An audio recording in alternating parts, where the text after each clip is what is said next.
സൈനിക പ്രവർത്തനങ്ങൾ വിപുലീകരിക്കാനും ഗാസയിലെ നിയന്ത്രണം പിടിച്ചടക്കാനുമുള്ള ഇസ്രയേലിന്റെ പദ്ധതികൾ അംഗീകരിക്കാൻ ആവില്ലെന്ന് സൗദി അറേബ്യ. അന്താരാഷ്ട്ര നിയമങ്ങളുടെയും മാനുഷിക നിയമങ്ങളുടെയും തുടർച്ചയായ ഇസ്രയേലി ലംഘനങ്ങളെ വിദേശകാര്യ മന്ത്രാലയം ശക്തമായി അപലപിച്ചു. ഗാസയുടെ ചില ഭാഗങ്ങൾ ഏറ്റെടുക്കുന്നതിനും ഫലസ്തീനികളെ രാജ്യത്തിന്റെ തെക്ക് ഭാഗത്തേക്ക് ബലമായി മാറ്റിപ്പാർപ്പിക്കുന്നതിനും മാനുഷിക സഹായ വിതരണം നിയന്ത്രിക്കുന്നതിനുമുള്ള പുതിയ സൈനിക നടപടിക്ക് ഇസ്രായേൽ അധികാരികൾ കഴിഞ്ഞ തിങ്കളാഴ്ച അംഗീകാരം നൽകിയിരുന്നു. ഇതിനെതിരെയാണ് സൗദി ഇപ്പോൾ ശക്തമായി പ്രതികരിച്ചിരിക്കുന്നത്. ഇന്ത്യ പാക് സംഘർഷം വിമാനത്താവളങ്ങൾ അടച്ചിടും. കേന്ദ്ര വ്യോമയാന മന്ത്രാലയത്തിന്റെ നിർദ്ദേശത്തെ തുടർന്ന് ഇന്ത്യയിലെ 27 വിമാനത്താവളങ്ങളാണ് വരുന്ന ശനിയാഴ്ച വരെ അടച്ചിടുന്നത്. ഗുജറാത്ത്, മധ്യപ്രദേശ്, രാജസ്ഥാൻ, പഞ്ചാബ്, ജമ്മു കശ്മീർ, ലഡാക്ക് എന്നിവിടങ്ങളിലേക്കുള്ള 430 വിമാന സർവീസുകൾ റദ്ദാക്കിയിട്ടുമുണ്ട്. ഗൾഫിൽ നിന്നുള്ള Emirates, Etihad, Air Arabia, Saudi Airways, Qatar Airways എന്നിവയും റദ്ദാക്കിയവയിൽ ഉൾപ്പെടും. ദുബായിൽ നിന്ന് ഇന്നലെ തിരുവനന്തപുരത്തേക്ക് പുറപ്പെടേണ്ടിയിരുന്ന എയർ ഇന്ത്യ വിമാനം 20 മണിക്കൂറിലേറെയാണ് വൈകിയത്. അതേസമയം നിലവിൽ കേരളത്തിലേക്കുള്ള മറ്റു സർവീസുകളെല്ലാം മുടക്കമില്ലാതെ തുടരുന്നുണ്ട്. മുംബൈ അന്താരാഷ്ട്ര വിമാനത്താവളം ഇന്ന് രാവിലെ 11 മണി മുതൽ വൈകുന്നേരം 7 മണി വരെ അടച്ചു. വാർഷിക അറ്റകുറ്റപ്പണികൾക്കാണ് വിമാനത്താവളം അടച്ചതെന്നാണ് അധികൃതർ അറിയിച്ചത്. അൽമക്തൂം അന്താരാഷ്ട്ര വിമാനത്താവളത്തിന്റെ ആദ്യഘട്ടം 2032 പൂർത്തിയാകും. ഇതോടെ പ്രതിവർഷം 15 കോടി യാത്രക്കാർക്ക് ഇതുവഴി യാത്ര ചെയ്യാനാവുമെന്നാണ് പ്രതീക്ഷ. ഒന്നാം ഘട്ടം പൂർത്തിയാകുന്നതോടെ തന്നെ ദുബായ് അന്താരാഷ്ട്ര വിമാനത്താവളത്തിൽ നിന്നുള്ള എല്ലാ പ്രവർത്തനങ്ങളും ഇത് ഏറ്റെടുക്കാൻ തുടങ്ങുമെന്നും അധികൃതർ അറിയിച്ചു. ഇതിന്റെ ഭാഗമായി വിമാനത്താവളത്തിൽ രണ്ടാമത്തെ റൺവേ നിർമ്മിക്കുന്നതിന് 100 കോടി ദിർഹത്തിന്റെ കരാറാണ് നൽകിയിട്ടുള്ളത്. പണി പൂർത്തിയാകുന്നതോടെ ലോകത്തിലെ ഏറ്റവും വലിയ വിമാനത്താവളമായിരിക്കും ഇത്.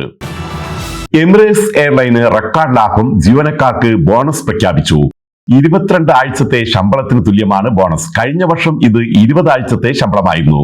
എമിറേറ്റ്സ് ഈ വർഷം 22.7 ബില്യൺ ദിർഹമാണ് ലാഭം കൈവരിച്ചത്. കഴിഞ്ഞ വർഷത്തെ അപേക്ഷിച്ച് 18% വർധനവാണ് ഇത്. അബുദാബിയുടെ മുഖച്ഛായ മാറ്റാൻ ഡിസ്നി എത്തും. മധ്യപൂർവ്വ രാജ്യങ്ങളിലെ ആദ്യത്തെ ഡിസ്നി തീം പാർക്കാണ് അബുദാബി യാസ് ഐലൻഡിൽ നിർമ്മിക്കുന്നത്. ഇതോടെ ലോകത്തിലെ തന്നെ ഏറ്റവും കൂടുതൽ സഞ്ചാരികളെ ആകർഷിക്കുന്ന ഒരിടമായി അബുദാബി മാറുമെന്നാണ് പ്രതീക്ഷ.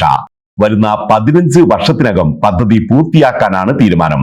യാസ് ഐലൻഡിന്റെ 15ാം വാർഷികത്തിന്റെ ഭാഗമായാണ് തീം പാർക്ക് പ്രഖ്യാപനം ഉണ്ടായത്.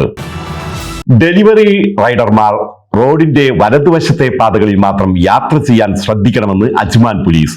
അവർക്ക് വേഗതയേറിയ പാത ഉപയോഗിക്കാൻ അനുവാദമില്ല. നിയമ ലംഘനങ്ങൾക്ക് 700 ദിർഹം വരെ പിഴ ചുമത്തും. 3ാം തവണയും ലംഘനം ആവർത്തിച്ചാൽ പെർമിറ്റ് സസ്പെൻഡ് ചെയ്യുമെന്നും പോലീസ് മുന്നറിയിപ്പ് നൽകി. ദുബായ്, അബുദാബി എന്നീ 2 എമിറേറ്റുകളിൽ ഈ നിയമങ്ങൾ ഇതിനോടകം തന്നെ നിലവിലുണ്ട്. മലബാർ പ്രവാസി UAE കൂട്ടായ്മ ഈ മാസം 31-ന് ദുബായ് സയാസി ഫോക്ലോർ സൊസൈറ്റി ഹാളിൽ സംഘടിപ്പിക്കുന്ന നമ്മുടെ സ്വന്തം മാമുക്കോയ അനുസ്മരണ പരിപാടിയോടനുബന്ധിച്ച് വൈകുന്നേരം 4-ന് കുടുംബിനികൾക്കായി പായസ മത്സരം സംഘടിപ്പിക്കുന്നു. വിജയികൾക്ക് ആകർഷകമായ സമ്മാനങ്ങൾ ഉണ്ടായിരിക്കും. പങ്കെടുക്കാൻ താല്പര്യമുള്ളവർ 050858476 എന്ന മൊബൈൽ നമ്പറിൽ പേര് രജിസ്റ്റർ ചെയ്യണമെന്ന് സംഘാടകർ അറിയിച്ചു. ഇനി UAE പ്രവാസികൾ അറിയാൻ, ദുബായ് വിമാനത്താവളം വഴി യാത്ര ചെയ്യുന്നവർക്ക് സന്തോഷ വാർത്ത. നഗരത്തിൽ എവിടെ നിന്നും ബാഗേജ് പരിശോധിക്കാൻ ഉടൻ അവസരമൊരുങ്ങും. ഡസ് കമ്പനിയുമായി സഹകരിച്ച് യാത്രക്കാർക്ക് വീട്ടിൽ നിന്നോ ഹോട്ടലിൽ നിന്നോ ബോർഡിംഗ് പാസ് സ്വീകരിക്കാനും ചെക്കിംഗ് ചെയ്യാനും അനുവദിക്കുന്ന സംവിധാനമാണ് ഉടൻ പ്രാവർത്തികമാകുന്നത്. വിമാനത്താവളത്തിന് പുറത്തു നിന്ന് കുറഞ്ഞത് 25% ലഗേജും ചെക്കിംഗ് ചെയ്യുന്നതിനും എയർപോർട്ടിലെ തിരക്ക് ഒഴിവാക്കുന്നതിനുമുള്ള സാധ്യതയാണ് അധികൃതർ ഇതുവഴി ലക്ഷ്യമിടുന്നത്.